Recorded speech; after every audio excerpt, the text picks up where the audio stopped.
Hi friends, வணக்கம். Welcome to தனா சமையல். இன்றைக்கி நம்ம பார்க்க போகிற ரெசிபி சம்மர் ஸ்பெஷலாக ஒரு வித்தியாசமான ஒரு ரோஸ் மில்க் ரெசிபி. நார்மலாக நம்ம ரோஸ் மில்க் செய்யும்போது ரோஸ் எசன்ஸும் சர்க்கரையும் வச்சு செய்வோம். இதில் கொஞ்சம் நான் வித்தியாசமாக செஞ்சுருக்கேன். வாங்க எப்படி பண்ணுறதுன்னு பார்க்கலாம். 1 லிட்டர் அளவுக்கு பால் எடுத்திருக்கேன். பால் நல்லா காய்ச்சி ஆறுனதுக்கப்புறம் ஃப்ரிட்ஜில் வச்சு நல்லா சில்லுன்னு எடுத்து வச்சுருக்கேன். இப்போ இந்த பாலை அப்படியே நம்ம சேர்த்துக்கலாம். நல்லா திக்கான பாலாக சேர்த்துக்கோங்க, அப்போ தான் டேஸ்ட்டு நல்லாயிருக்கும். இப்போ ஒரு பவுலில் 1 லிட்டர் பால் சேர்த்துருக்கேன். இது கூட ரோஸ் எசன்ஸ் சேர்த்துக்கலாம். நான் ஃபஸ்ட்டு 1.5 கரண்டி அளவுக்கு தான் சேர்த்து பார்த்தேன், பத்தாதனால 2 கரண்டி கரெக்டாக தேவைப்பட்டது 1 லிட்டர் பாலுக்கு. ஃபஸ்ட்டு 1 கரண்டி சேர்த்து மிக்ஸ் பண்ணி பாருங்கள். டேஸ்ட்டு பார்த்துட்டு அதுக்கப்புறமா சேர்த்துக்கோங்க. நான் வீடியோவில் ஃபஸ்ட்டு 1.5 கரண்டி சேர்த்துட்டு அப்போயே எனக்கு டேஸ்ட்டு பத்தலை, திருப்பியும் ஒரு அரை கரண்டி சேர்த்து மிக்ஸ் பண்ணியிருக்கேன். முழுமையாக நான் 2 குழிக்கரண்டி அளவுக்கு ரோஸ் எசன்ஸ் சேர்த்துருக்கேன். நீங்கள் எந்த பிராண்ட் வேணாலும் நீங்கள் வாங்கி சேர்த்துக்கலாம் ரோஸ் எசன்ஸ். இப்போ ரோஸ் எசன்ஸ் சேர்த்து நல்லா மிக்ஸ் பண்ணிட்டேன். இப்போ பாருங்கள், எசன்ஸ் நல்லா கரையிற அளவுக்கு நம்ம மிக்ஸ் பண்ணிக்கணும். இப்போ இதுக்கு தேவையான அளவுக்கு சுகர் சேர்த்துக்கலாம். இப்போ எசன்ஸ் எடுத்து அதே குழிக்கரண்டியில் 1.5 கரண்டி அளவுக்கு சர்க்கரை சேர்த்து நம்ம நல்லா சர்க்கரை முழுமையாக கரையிற அளவுக்கு நம்ம நல்லா கலந்து எடுத்துக்கலாம். இருக்கட்டும். இப்போ பார்த்திங்கன்னா 2 ஸ்பூன் அளவுக்கு சப்ஜா சீடு எடுத்திருக்கேன். இது நல்ல ஒரு குளிர்ச்சி கொடுக்கும். இதை தண்ணி ஊற்றி நீங்கள் 1 மணி நேரம் நல்லா ஊற வச்சு எடுத்திங்கன்னா குண்டு குண்டாக நல்லா பபிள்ஸ் மாதிரி வரும். நான் ஏற்கனவே ஊற வச்சு எடுத்து வச்சுருக்கேன். பாருங்கள், நல்லா ஊறி வந்திருக்கு. 2 ஸ்பூன் போட்டாலே நம்மளுக்கு நிறைய கிடைக்கும். இதுவும் ஒரு ஓரமாக இருக்கட்டும். இப்போ சுகர் எல்லாம் முழுமையாக கரைஞ்சி ரெடியாக இருக்குது. ரோஸ் மில்க்கு இருக்கட்டும். இப்போ நம்ம இது கூட வாட்டர்மெலான் சேர்த்துக்க போகிறோம்.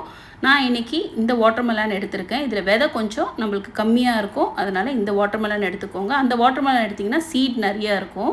இப்போ பாதி அளவுக்கு வாட்டர்மெலானை நம்ம கட் பண்ணி எடுத்துக்கலாம். இந்த சைஸ்க்கு நம்ம கட் பண்ணி எடுத்தோம்னா நம்ம எடுத்து இந்த 1 லிட்டர் பாலுக்கு கரெக்டாக இருக்கும். இப்போ இதை நம்ம சின்ன சின்னதாக நல்லா பொடியாக கட் பண்ணி சேர்த்துக்கணும். எந்த அளவுக்கு உங்களால் ஃபைனாக கட் பண்ண முடியுமோ நல்லா பொடியாக கட் பண்ணி சேர்த்துக்கோங்க. அப்போயும் இதில் கொஞ்சம் சீடு இருக்குது, அந்த சீடை நீங்கள் ரிமூவ் பண்ணிவிட்டு ரோஸ் மில்கில் சேர்த்துக்கலாம்.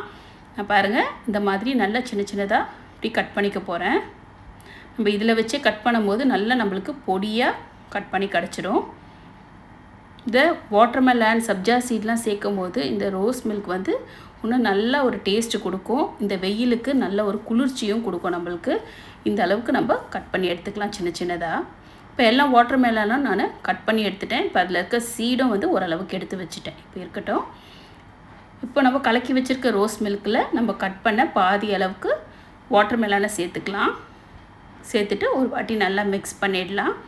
இது கூடவே ஊற வச்சுருக்க சப்ஜா சீடும் சேர்த்துக்கிறேன். இந்த சப்ஜா சீடும் சேர்த்துட்டு நல்லா ஒரு வாட்டி மிக்ஸ் பண்ணிடலாம். இப்போ பாருங்கள், பார்க்குறதுக்கே நல்லா கலர்ஃபுல்லாக இருக்குது. இப்போ நல்லா மிக்ஸ் பண்ணிக்கலாம். இப்போ இது கூட நீங்கள் தேவைப்பட்ட ஐஸ் சேர்த்துக்கலாம். நான் நல்லா காய்ச்சி பாலை ஒரு 5 மணி நேரம் நல்லா சில்னஸாக எடுத்திருக்கேன். அதனால் நான் ஐஸ் கம்மியாகவே சேர்த்துக்கிறேன். உங்களுக்கு நீங்கள் ஒருவேளை பால் சில்லுன்னு இல்லைன்னா ஐஸ் நிறையா சேர்த்துக்கோங்க. இப்போ இது கூட நான் கொஞ்சமாக ஐஸ் க்யூப்பும் சேர்த்துக்கிறேன். இப்போ நல்லா மிக்ஸ் பண்ணிவிட்டு நம்ம சூப்பராக கப்பில் ஊற்றி பரிமாறிக்கலாம். டேஸ்ட்டு பார்த்திங்கன்னா அல்டிமேட்டாக இருக்கும். வெயிலுக்கு நல்லா இந்த மாதிரி செஞ்சு கொடுத்தீங்கன்னா குழந்தைங்கள்லேருந்து பெரியவங்க வரைக்கும் ரொம்ப விரும்பி சாப்பிடுவாங்க. ரொம்ப டேஸ்டான ஒரு ரோஸ் மில்க். நார்மலாக நம்ம ரோஸ் மில்க் செய்கிறத விட இந்த மாதிரி கொஞ்சம் வித்தியாசமாக செஞ்சு கொடுங்க. உங்கள் வீட்டில் எல்லோரும் கேட்டு வாங்கி சாப்பிடுவாங்க. கண்டிப்பாக உங்கள் எல்லாருக்கும் இந்த ரெசிபி பிடிச்சிருக்கும்னு நினைக்கிறேன். பிடிச்சிருந்தா வீடியோக்கு ஒரு லைக் கொடுங்க. நம்ம சேனல் தனா சமையலை மறக்காமல் சப்ஸ்கிரைப் பண்ணிக்கோங்க. நாளைக்கு வேறு ஒரு இன்ட்ரெஸ்டிங்கான ஒரு ரெசிபியில் உங்களை மீட் பண்ணுறேன். தேங்க்யூ.